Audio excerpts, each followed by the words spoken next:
Well, as I was waiting, trying to heat this motor up, it went back to raining. But went ahead and pulled this 3930 in here, and that's when the last time this oil was changed, 1498.4,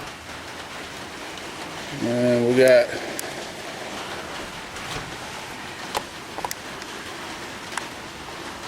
$15.91.0. That's pretty close to 100 hours, and that's usually about where I change the oil. In this tractor, it's about every year I change it, but in the other tractor, I usually go every other year because we just don't use it a whole lot anymore. But since we're planning on doing some bush hogging with that 3000 this week, I'll probably try to get in here and change oil in it. Another thing with this tractor is this brake seal right here is leaking on it. Anytime that the left brake, anytime the left brake's actuated, it starts dripping oil out of the rear end. So I have to continuously add oil to that. That's going to be another project down the road. I'm going to have to tear. I've tried to take this rod out and I can't get that seal out from the outside. I got to get it out from the inside. So it'll mean removing this tire, roll bar, and pulling that axle off and all that stuff. So that's going to be a pretty long project, and it's best done over the winter. So we'll keep adding oil to it till winter time. And since now I've got this nice shop I can work in during the winter, shouldn't be no problems to do it this winter. I just didn't have time to do it this past few months. Had so much other stuff going on with the mower rebuild and all that. And so what we're gonna do, I'm not gonna film all this. Everybody knows, well, most everybody knows how to drain the oil. It's a plug right here. Just drain the oil out, take the filter off, put a new filter on, put the plug back in, and then I'll show you on the other side when I get around ready to add oil, where we add the oil to. This also has a power steering fluid leak, and I'll show you that when we get to the other side. Well, I missed the pan a little bit. Let me get some cat litter over in here. Right over here is where we're going to add this oil, and that adds it right to the oil pump. Just loosen up this cap and pull it out. It's like an expansion plug, holds it in. And we're going to put, I bought 2 gallons, and I think it'll hold 2 gallons, so we'll try. Well, I forget exactly how much this thing holds. This is what I'm using. It's Rotella T. It's 15W40 heavy duty diesel engine oil. That's the only thing I use in this tractor. Alright guys, got that finished up. It took 7 quarts. So I checked it at a gallon and a half, and it was reading full on the dipstick, so I cranked her up and let that quart size oil filter fill up, and then I added another quart, and now we're perfect. So 7 quarts, good enough. Alright. So next we're going to be adding some oil to this rear differential. And you can fill this from either side. There's a cap there, right there, and there's a cap right here. We'll be using that one. On this particular model, it does have a dipstick on the left side right there, but I already know it's low because it's been it leaks all the time really, but it leaks a lot worse with the brake on. So what we're going to do is we're going to open up the this rain is going to rain all day, I believe. Tomorrow too, I think. On this one over here on the right side, right behind here, you'll see a little plug right there, and that's the plug you take out And when you fill it up, when oil runs out of that hole, it's full. You can plug that hole back off and close that up.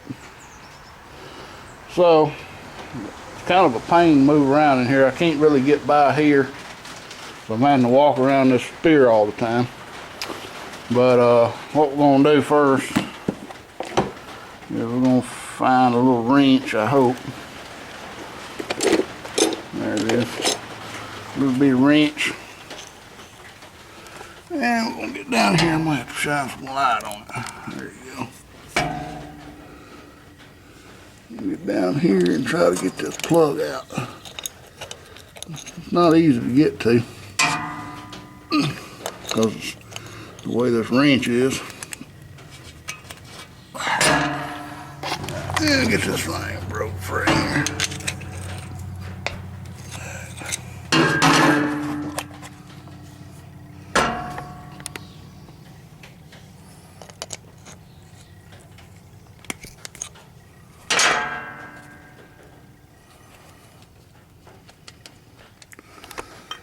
And as you can see, there's a little bit of oil coming out. I might have filled it up a little extra. Let's see what the dipstick says.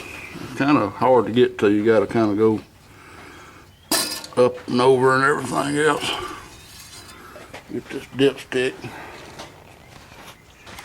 And this dipstick. On this dipstick, it says add safe full. I didn't really see no oil on it.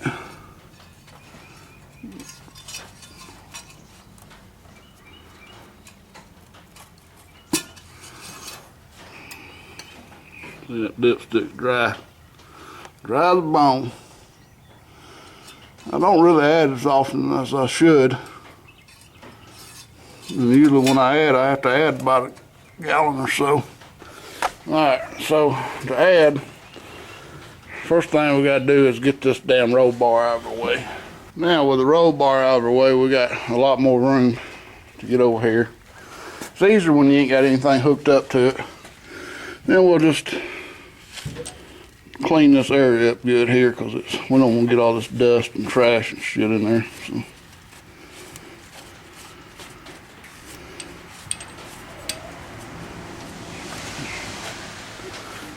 Alright, so we got that cleaned up. Now we got to get us an adjustable wrench and a long funnel. Alright, so got the cap off and put this long funnel in. And this is the reason you have to use a long funnel to get in here. And this works pretty well.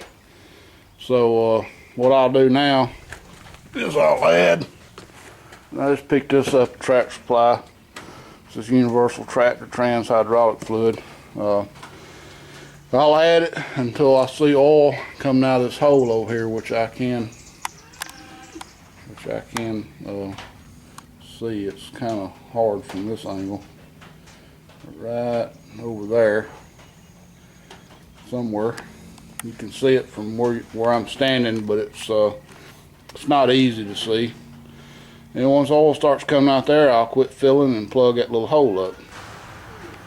Alright guys, got her filled up, and I guess I should have filled it up a few weeks ago because I think I used all but a quart of that, 2 gallons. And this is not really what I've been putting in here. This seems a little bit thinner than what I've been using, so it'll probably leak out worse. But this thing will hold,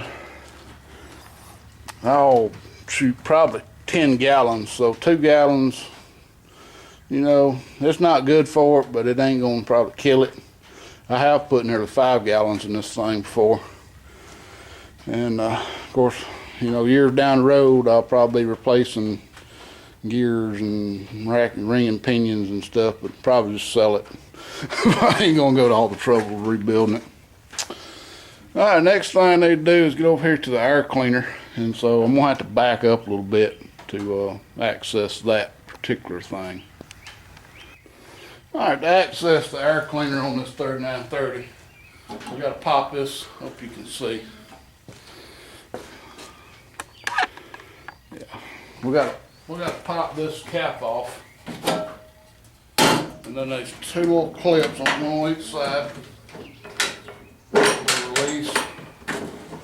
Open the hood up, and here's our air cleaner housing. And I hadn't replaced this air cleaner in about 5 years, and it's probably due. But I'm gonna see if I can blow it out. I'm gonna order one. I just had to get this damn number off here, so I'm gonna order one. Yeah, it's due. Pretty dirty. You got an outer filter, and you got an inner filter. The outer filter catches the big stuff, and the 8/24/05, so that's that's 8 years since I replaced these filters. And the inner filter catches the little stuff. Yep, so we're going to try to blow out the outer filter and see what that does. Well, I blew out this big filter, but I think I am going to go ahead and replace it. Yeah, I actually had the date on that too and didn't notice it. 8/24/05. So definitely got a part number on here I can go by. It's supposed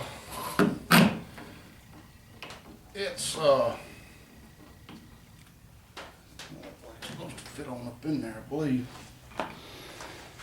It's 42 miles one way to the nearest New Holland dealer from here. So I've been looking on eBay, and of course you can find them on eBay. Got me hung up here. That thing ought to seat all the way up in there.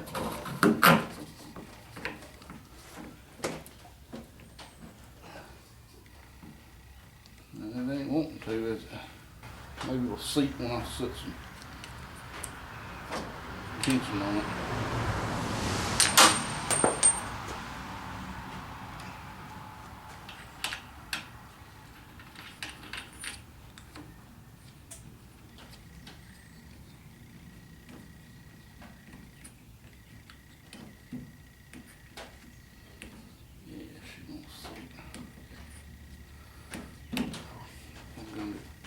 Rough on the fingers there.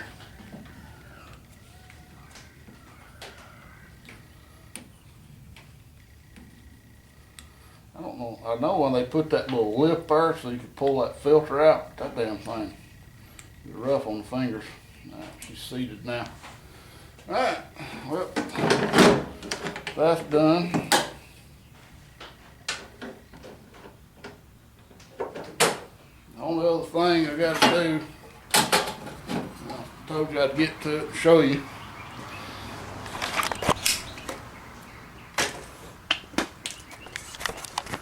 Yes.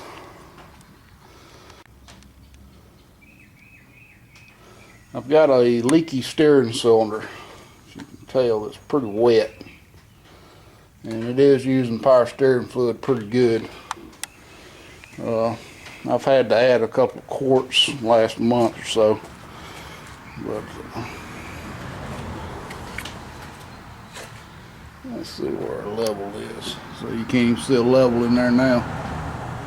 So I'm going to have to go get my power steering fluid and put in there. It looks like it'd be pretty easy to take this cylinder off. There's two hoses right here runs to it. And it's really only going to right here. I'm not sure exactly what's holding that on. I hadn't climbed down there and looked at it. And I ain't exactly sure where it's bolted at. But to get this, I got to get a seal kit for this thing. And I have fooled with hydraulic cylinders before, and some of them can be damn tricky to get them seals in and out. I'm hoping it's rebuildable. I'm not sure, because I'm expecting that thing's probably $400 or $500 for a new cylinder. And I'm not going to fool with a fuel filter right now because I just replaced it last year and it seems to be working fine. I usually wait till they start acting up and then I'll swap them out. There's, you know, I put a video last year of changing that one out. It's not hard.